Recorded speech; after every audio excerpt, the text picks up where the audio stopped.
Здравейте, вие сте с рубриката за българско кино, актьори и театър. Аз съм Светелина и днес ще ви разкажа за новия български сериал «Майките». Първият епизод на сериала, който се излъчи в ефира на Нова, вече е факт. Най-новия български сериал «Майките» по едноименния роман на Теодора Димова направи своята премиера в ефира на Нова на 20 март. В продължение на 6 седмици зрителите ще проследяваме истории на 6 различни семейства и взаимоотношенията между родители и деца.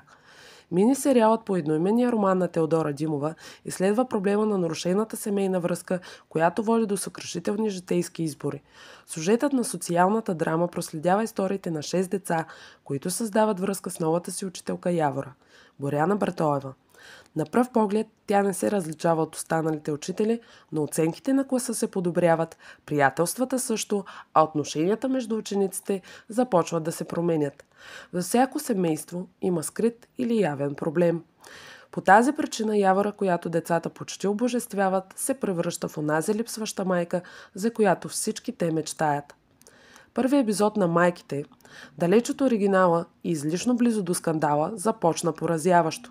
В сериала видяхме Рая Пеева в ролята на Албена, Юлиан Костов в ролята на Орлин, Матьо Григоров в образа на Никола, синът на Албена Орлин, както и Мирела Илиева, която играе лайф коуч на Албена. Родителите казват на 18-годишния си син да остане в дома на някой приятел, за да не им пречи за годишнината. Докато него го няма, те си спретват садомазо оргия с маски на лица и облечени в секси костюми се разменят партньори. Синът все пак става свидетел на всичко това, а най-сбърканото в случая е, че главен герой в случващото се все пак е неговата майка. Докато в романа Албена е модел, тук вероятно в търсене на актуалност, освен бивш модел, тя е и инфлуенсър. Това акцентира през целия епизод, в който момчето е изпратено на по-заден план, а акцентът пада върху майката. А историята на Никола всъщност е интересното. Той е объркан и нещастен тийнейджър, който подобно на другите си съученици усеща липсата на майчинска грижа и я намира в новата си учителка. Само че границата между майчинската и романтичната любов е размита. Баща му Орлин дори му дава съвети, без да предполага, че синът му е влюбен в учителката си. Отношенията между момчето и Явор са представени добре, от поставянето на граници от нейната страна до обвинението в престъпление, което не е извършила. Филма има за цел да адаптира едноименния роман на Теодора Димова. Определено си заслужава да го прочетете, ако все още не сте. Но поне с първия си епизод се различава с липсата на дълбочина, както и с някои сякаш излишни промени в сравнение с книжния оригинал. Сюжетът и на романа, и на сериала проследява 6 много проблемни семейства, изследва сбърканите взаимоотношения между майки и деца и как разрушената връзка между тях е катализатор за нещо радикално. Понеже майчината любов липсва, новата учителка на децата Явора я запълва, а това води до редица трусове. Първи епизод и всички последващи може да гледате в канала Майките ексклузивно в Нова Плей. А има ли общо между актьорите и персонажите им? Ето какво казват основните действащи лица.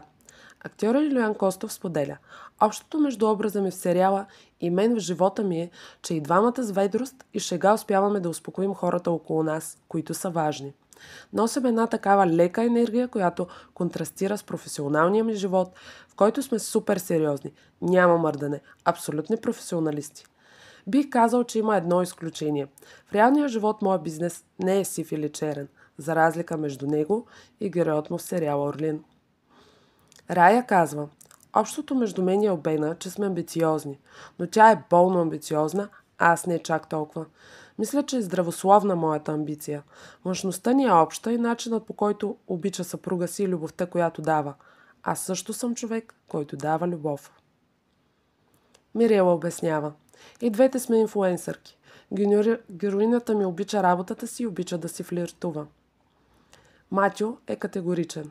За щастие няма общо между мен и персонажа ми. Моите родители полагат грижа, обръщат ми внимание и не се чувствам изолиран в дома си. Никола за жалост е много пренебрегнат, не му се обръща внимание, няма на кой да разчита. Емоционална бе премиерата на старта на Майките. В ролята на родителите, зрителите ще видят едни от най-популярните и обичани български актьори.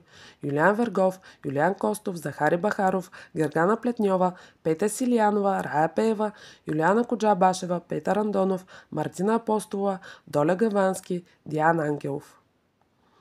Виктор Чучков споделя, че едно от посланията на сериала е да пазим децата. Авторът Теодора Димова казва: конкретният повод за написването на книгата беше едно убийство, което се случи преди 20 години. Две осмокласнички убиха своя съученичка. Последваха други подобни убийства в различни градове на България. Дадах си сметка, че този проблем е универсален и не се случва само тук. И тъй като децата ми бяха тинейджери по същото време, като че ли започнах да пиша този роман като обяснение защо се случва.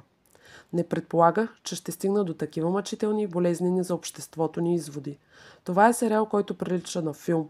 Благодарение на органичната режисура на Виктор Чучков, на камерата на Александър Станишев, режисьорския състав и разбира се на безпогрешно подбраните деца, всеки от актьорите и от творческия състав е бил заснет и докоснат от този проблем. Певицата Михаела Филева допълва: беше изключително предизвикателство. Песента се озвучава както в шапката, така и в една от най-емоционалните сцени в сериала. Фащате за гърлото преживяното. И когато видиш развоя на събитията, действа изключително отрезвяващо за това колко е важно да се обръща внимание на време на проблемните ситуации в нашето общество. Актрисата Илияна Коджабашева разкрива: това, което ме провокира да участвам в сериала, беше романа на Теодора Димова, както и поканата на екипа. Жестоко ме провокира и героината, която трябваше да изиграе. Тя е единствената майка в сериала, която е осиновила дете, и този избор се оказва доста интересен за нея. Сериалът се реализира с подкрепата на ИАЙ, Национален филмов център, Фондация Лъчезар Цуцорков, както и световния дистрибутор Бета. Заслужава се да отделите време за този сериал, защото той засяга актуални проблеми за времето, в което живеем. Пожелавам ви приятно гледане! Благодаря за вниманието, надявам се, че ви е било интересно. Желая ви усмихнат и успешен ден!